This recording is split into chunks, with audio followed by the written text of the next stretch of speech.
Be sure to use a pinch to remove the lens cap, and take that lens cap and place it on your desk at all times.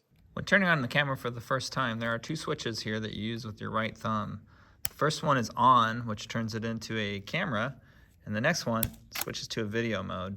It's also important to make sure that this dial is set so that the SCN mode is pointing to the white line. This is the most simple interface that you can use.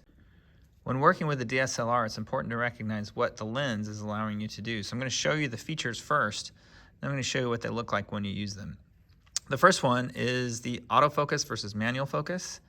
Autofocus, I'll get to later. Usually going to put on that, but when you want to take control over manual focus, that means that you're controlling the focus of the lens by this ring right here, which is the focus ring. I'll show you what that looks like when you're looking down the lens. Oh boy, didn't quite work out for me, and my batteries are almost dead, which I'll get to the battery change in a second. So let's say we're looking at the camera and I'm changing that focus lens.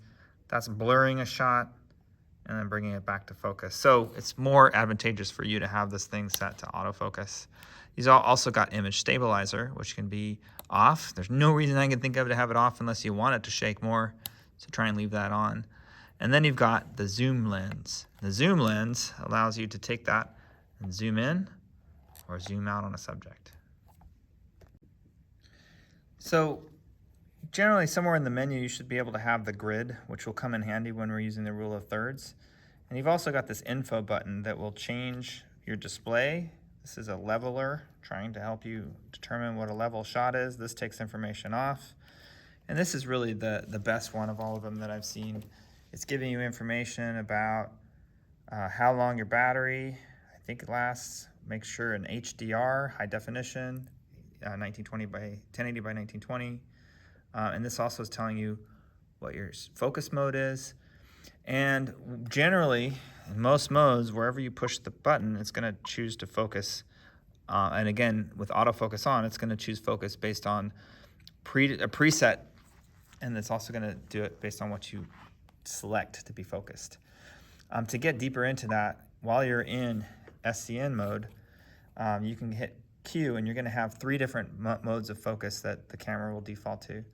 There's autofocus, which is really about faces or subjects selected by touch. So if I select the microphone by touch, I'll have to keep that out. That's where you saw that white square.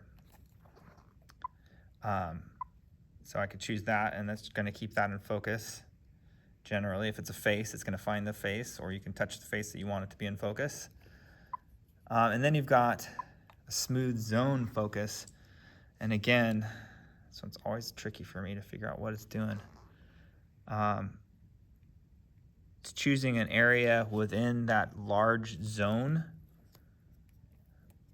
And this one is just basically a bigger area that you're selecting to try and find focus in. And then there's a point focus, and that's going to give you a little bit more fine control, and it'll let you focus anywhere. It doesn't have to have any particular subject. Just where on that square do you want to focus? And so again, the camera can push and pull focus from one subject to the background. And I know it might be hard to see that on this, but that's basically what you're doing. When the camera's in this mode and you leave it for too long, eventually it will shut itself down to save battery. So just be aware that that happens. And this display right here, which I guess is battery life or tape life or card life, it changes when you push this button. This is the button used to record. When you hit that button, you'll see the red record symbol shows up on the screen. You'll see that it's writing to the memory card by that blinking.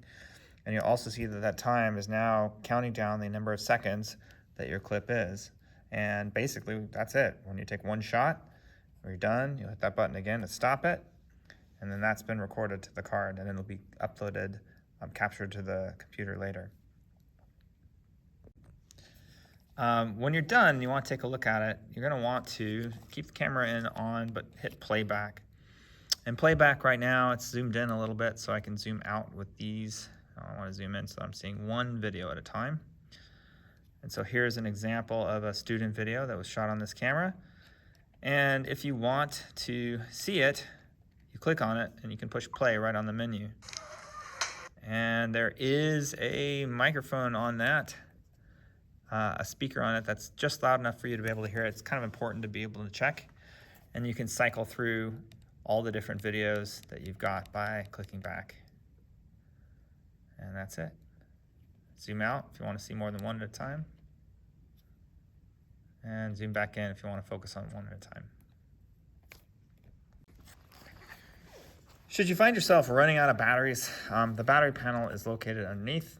You can use a fingernail to pry that bay door open, and it'll automatically turn the camera off, although it's always better to have the camera off before you do that. And then you've got this little gray tab. You push that tab out of the way, and the battery will kind of spring out. And you can pull that out. Notice if you look inside, you can see the spring. If you look really closely and get enough light in there, you'll see 3 pins that line up with the 4 pins that line up with the 4 pins on the battery. So that kind of gives you a guide as to how that battery goes back in. Then you reach under the desk, you will find a live battery on a charger. You take this battery, which should have the same number as your camera, put that on the charger, and then take the one that is a fresh battery and put it back in. When you line it up, there's really only one way that it can go in correctly, and it doesn't take a lot of pressure.